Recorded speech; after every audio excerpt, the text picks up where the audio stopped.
Wonten banyak sekali pertanyaan nggih, muga-muga nggih lek sing saged diwaca nggih, saged dijawab lek mboten nggih dijawab kapan-kapan. Ngoten. Nomor 1, ada orang hobi mabuk, maksiat termasuk zina.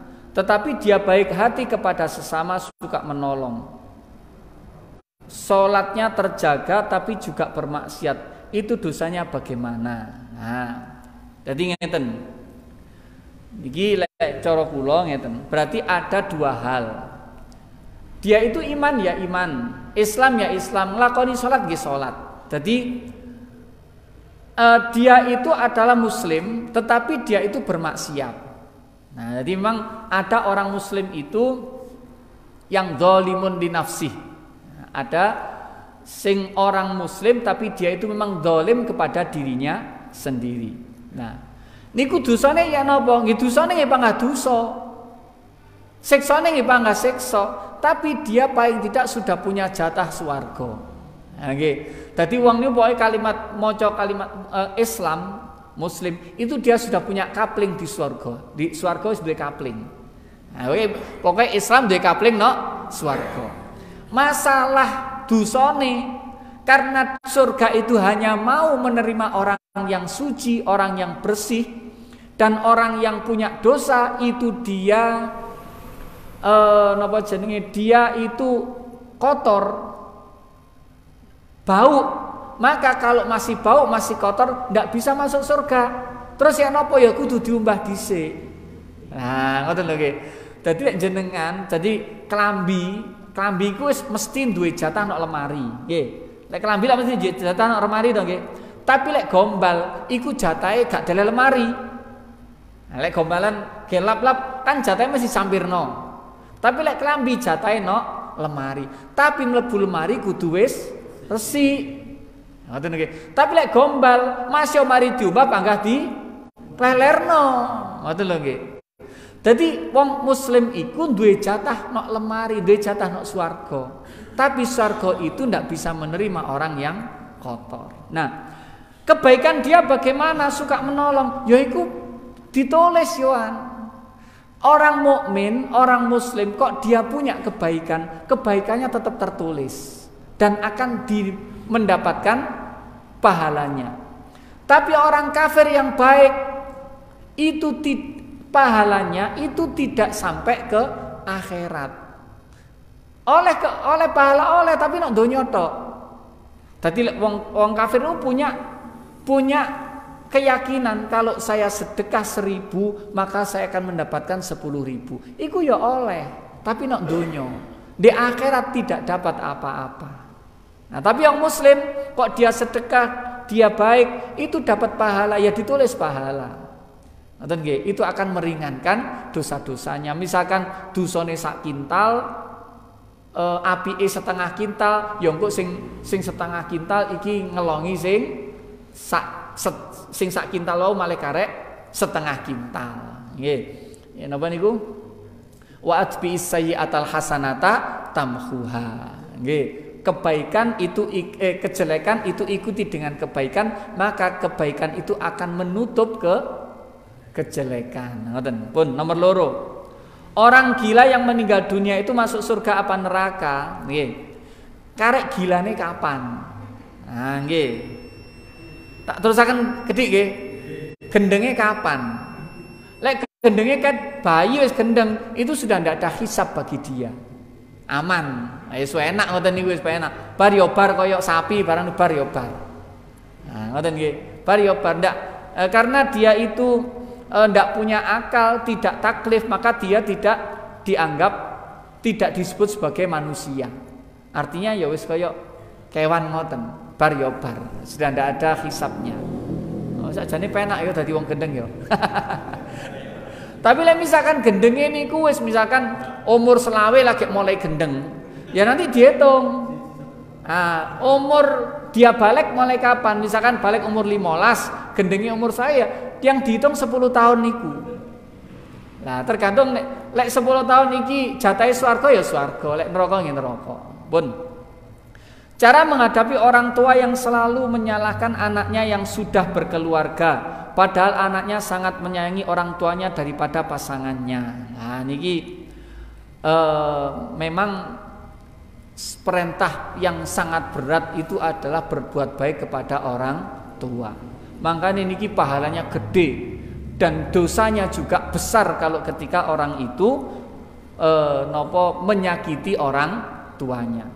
Pak, bagaimana lek wong tua niku kok niki wis nyalahno tok gak popo, wong disalahno tok kok. Nggih. Dan ini loh, semakin berat kita itu menghadapi orang tua, semakin besar kita dapatkan pahala. Nah, makanya kita ndak akan nyaman hidup kita kalau kita itu masih punya masalah dengan orang tua. Balik kula omongno, kuncine pengen penak nok donya, pengen penak ndek donya nggih, itu baik kepada orang tua. Pengen penak di akhirat iku manut nang agama. Nah, ngoten nggih. Dadi wong tua niku balesane langsung. Lek kita sakiti langsung disiksa oleh Allah. Dalam bentuk apa? Macam-macam. Bisa jadi sulitnya dalam ekonomi, bisa jadi sulitnya dalam tidak ada keberkahan dalam keluarga, bisa jadi guys macam-macam. Niki bentuk siksa yang ditimpakan Allah kepada orang yang tidak baik kepada orang tuanya. Nah, niki penting. Wis bene wong tua ngoten ya wis diterima ae, dilayani. Nggih, mangane wong arek niku nggih. Arek niku gak kaya wong tua. Wong tua niku sayangnya bukan main kepada anak-anaknya. Wis jenengan duwe arek cilik. Ngompol sak wayah-wayah. Jenengan muring-muring napa mboten? Biasa kan nggih? Ngenteni popo. Kan mboten muring-muring, anake takok jenengan jawab. Wong tua niku nggih, semakin tua umurnya, semakin seperti anak kecil. Nah, nggih, wong tua niku lek wis mulai umur swidak, wis biasane gak gelem coklat, malah seneng coklat. Nggih. Biasane nggih tambah tuwek tambah kaya arek cilik, mangkane tambahnya beli. Tambahnya beli, tambah tuwek tambahnya beli. Wong tua niku tambah ngoten niku. Biasane niku napa jenenge gak ngompolan, begitu tambah tuwek tambah ngompolan. Niki tambah kaya arek cilik. Lah semakin kita itu napa jenenge wong tua niku lek menghadapi arek cilik kan biasanya kan biasa toh, tapi arek ngadepi wong tua jarang sing betah. Lah niki semakin gede pahalanya niki anak niku. Niki wonten 2 pertanyaan malih niki. Terus napa tuh? Pun. Tak terus lagi ndak mawon. Orang yang tertinggal jamaah atau masbuk, jika masih mendapatkan rukuknya imam, dihitung 1 rakaat atau jika bisa membaca Al-Fatihah mana yang lebih baik? Pokoknya makmum kok ketemu rukuke imam dalam keadaan dia bisa takbiratul ihram niku ketemu sak rakaat. Nggih, apik panggah apik. Nah, nggih. Nggih kula jelaskan kapan-kapan tentang imam iki nek napa sikapnya lek roh ana jamaah sing keri iki dinteni apa ora. Nah, wis salat padahal wis rukuk, ya ana wong sing tas teko sik wudu, dinteni apa gak? Nggih, nggih kapan-kapan niku nggih. Nah, pun yang jelas pokoknya itu mana yang lebih baik wis kabeh api. Oh, ini maksudnya ngeten mungkin nggih. Iki kon maca Fatihah apa gak? Mboten usah. Begitu takbir kok imam rukuk pokoknya Allahu Akbar langsung melok rukuk. Nggih, niku ketemu sak rakaat. Lah Fatihah gimana? Fatihahnya ditanggung oleh imam. Nah, pun terakhir, bolehkah kita mendoakan orang non muslim meskipun itu hanya doa supaya sehat atau diberikan rezeki yang banyak? Jika kita punya teman baik non muslim. Nanti ngeten. Doa itu hanya diperbolehkan kepada orang muslim. Kalau kepada orang non muslim itu meskipun doa itu tidak akan nyampe. Nah, misalkan ono wong bapak iki kafir tapi anaknya muslim ngundang tahlilan. Nah, soalnya bapaknya mati, bapaknya ngundang tahlilan, wah aku muslim sak keluarga muslim kabeh, bapaknya kafir. Niki napa? Ini masih ditahlili teng riku itu ndak akan nyampe. Nah, nggih. Nanti ndak akan nyampe. Jadi masih kita mendoakan itu tidak akan nyampe. Boleh ndak? Ya sebenarnya ndak boleh. Tapi misalkan itu nanti terjadi fitnah teng riku gara-gara gak gelem donga, misalkan dengene napa jenenge dengene forum wong kafir tok isine, awake dhewe muslim, dikon donga. Ya dongane ya yang gampang mawon pakai bahasa Arab, mereka kan ndak paham kira-kira to. Allahumma ighfir lil muslim. Yang muslim tok wong kafir gak kena. Wis, tapi muga-muga awakmu sehat, ngoten nggih. Muga-muganya itu hanya harapan, tapi bukan doa.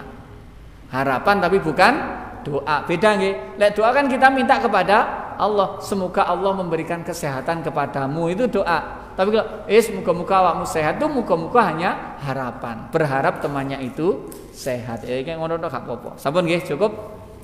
Mugi-mugi sekedap niki dados ilmu ingkang bermanfaat lan mugi-mugi kita sedaya termasuk orang-orang yang di akhir kalimat yang akan kita ucapkan nanti adalah kalimat la ilaha illallah. Semoga kalimat la ilaha illallah itu kita bawa saat ini dan nanti sampai maut menjemput kita. Allahumma amin. Ala hadhihi niyyah wa ala kulli niyatin shalihah wa ala mana wa salafis shalih wa ila nabi Muhammadin sallallahu alaihi wasallam. Al-Fatihah.